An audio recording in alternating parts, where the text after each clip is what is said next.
Gracias por acompañarnos en esta clase sobre liderazgo relacional.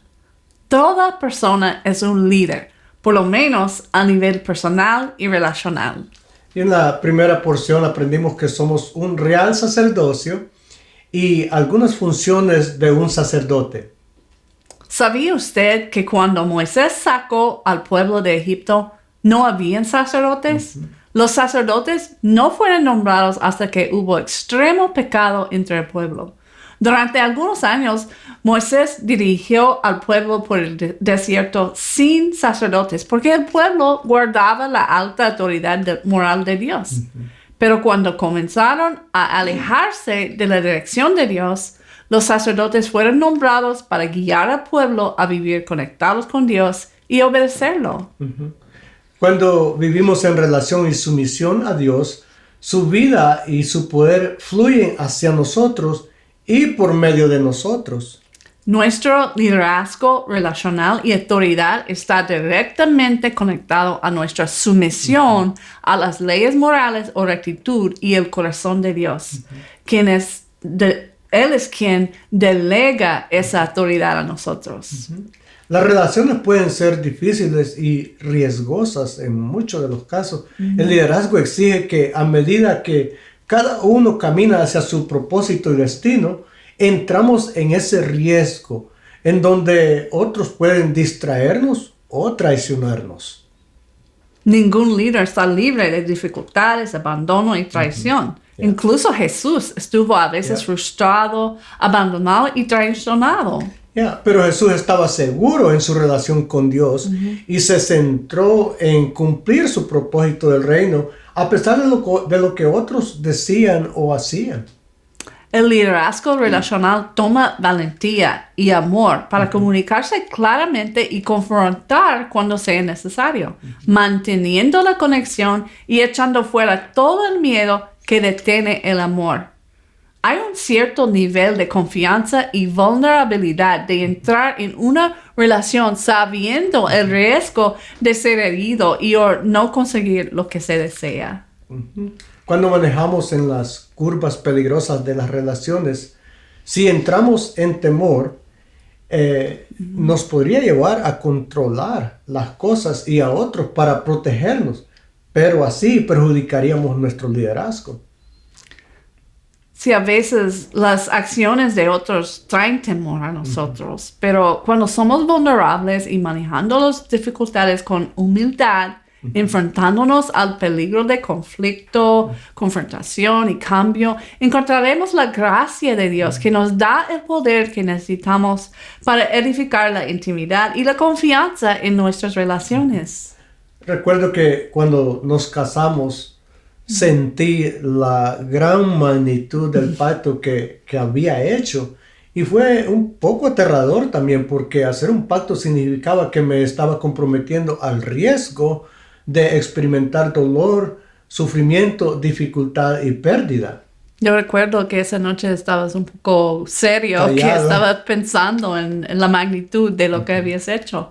Pero también, por otro lado, el pacto abrió la posibilidad de experimentar el gozo y la bendición especial del amor y la amistad. Un liderazgo relacional saludable requiere escoger perdonar de manera continua. 490. Procesar el dolor y liberar las ofensas. Y en las clases sobre comunicación y conexión hablamos de cómo comunicarnos y cuándo es necesario confrontarnos de una manera saludable y también a perdonar.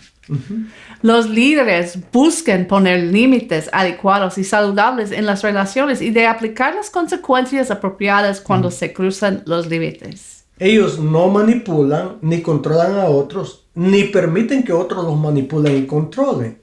Aunque somos líderes, no tenemos el control, como dice Danny Silk. Como líderes, somos responsables de todo, pero no podemos controlar nada. En las clases seguros en Dios y proteger lo que valora, Aprendimos que líderes saludables y seguros en Dios reconozcan y enseñan a otras personas que tienen el poder de ser responsables de su propia vida y futuro. Y no hay necesidad de controlar o ser controlados o manipulados por otros. Yeah. En 1 Corintios 3:9 dice que usted es el jardín de Dios y la viña y el campo bajo cultivo. A cada uno ha sido dado un jardín y un territorio para cuidar. Yeah. Y la parábola de los talentos de Mateo 25 nos enseña que para expandir nuestra mayordomía debemos ser buenos administradores de nuestro propio jardín o de lo que se nos ha dado Dios. Correcto. Jesús tenía 12 discípulos que estaban cerca de él, cada uno con diferentes tipos de personalidad y dones, a quienes él convirtió en líderes del reino. Yo diría, o le preguntaría a usted, ¿quiénes son las 10 personas principales en su jardín, junto con su pareja y familia que Dios quiere usar para bendecir y ser bendecidos por su relación con ellos? Haga un inventario. ¿Quiénes son las personas o las ramas de la vid que son parte de su sección en la viña de Dios que Él quiere que usted riegue, cultive y cure? Las relaciones en orden de prioridad son su pareja y sus hijos. Su fruto sale de las relaciones que Dios le da. Pídale a Dios que le muestre quién es parte de su jardín y asegúrese de invertir energía, oración y cuidado extra en esas relaciones. Algunas relaciones son como nubes sin agua para nuestro jardín. Dios no le está pidiendo que invierta su energía en todo el mundo, en mucha gente. Jesús solo tenía 12.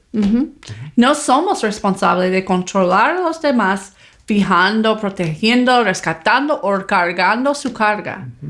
Somos responsables de mostrar empatía, alentar, compartir, escuchar, ser honesto y confrontar cuando sea necesario. Nuestro deber es animar a otros a encontrar y usar lo mejor que hay dentro de ellos para tomar decisiones y aceptar responsabilidad de su propia vida y acciones.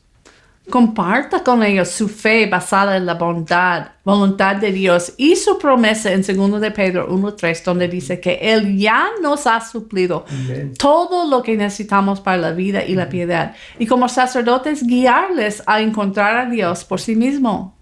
Como dijimos antes, toda persona es un líder en algún nivel, al menos personal y relacional. Hoy bendecimos su función y liderazgo con propósito. Mi esposa y yo lo afirmamos y lo celebramos. También le desafiamos a no comprometer su propia integridad, carácter y madurez, sino más bien a someterse a Dios y humillarse bajo su poderosa mano para que Él le exalte y sea exaltado en su vida. Yeah. Santiago 4:10 dice: humíllense delante del Señor, sintiéndose insignificante ante Él, y Él los exaltará. Hará que su vida sea significativa. Cuando nosotros nos vemos como insignificante ante Él nos exalta. Hará nuestra vida significativa. Wow. Como sacerdotes reales, adore y ministre al Rey sobre todo. Manténganse conectados en unión vital con la vid, en íntima relación que producirá fruto para su gloria. Amén. ¿Cómo? Diariamente, abrazando la plena majestad de Cristo, aprendiendo a entrar en su presencia para ser transformados a su imagen y reflejar su gloria, reflejar su poder y reino a un mundo necesitado a través de su vida, sus relaciones, su liderazgo. Amén.